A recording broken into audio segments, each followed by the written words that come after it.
Welcome to the Tech Egg. Don't get scrambled. Enjoy the video. In this video, I will show you how to make bread rolls at home.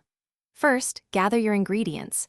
You'll need about 3 cups of all-purpose flour, 1 packet of active dry yeast, 1 cup of warm water, a tablespoon of sugar, and a teaspoon of salt. Make sure your water is between 105 and 115 degrees Fahrenheit to activate the yeast properly. Accurate measurements are key for a successful batch of delicious rolls. Now, combine your activated yeast mixture with the flour and salt in a large mixing bowl. Stir everything together until a shaggy dough forms, then transfer it to a lightly floured surface. Knead the dough vigorously for about 8 to 10 minutes. This process develops the gluten, which is crucial for achieving that wonderfully soft and chewy texture in your finished bread rolls. Don't rush this step.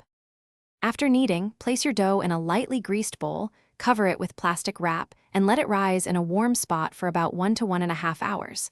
It should double in size, indicating a successful first proof. Once risen, gently punch down the dough to release the air. Then, divide it into 12 equal pieces, each weighing approximately 2 ounces, and shape each piece into a smooth, round roll.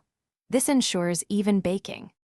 Finally, arrange your shaped rolls on a baking sheet, leaving a little space between each, and let them rise for a final 30 minutes. Preheat your oven to 375 degrees Fahrenheit. Bake the rolls for 15 to 20 minutes, or until they are beautifully golden brown and sound hollow when tapped on the bottom.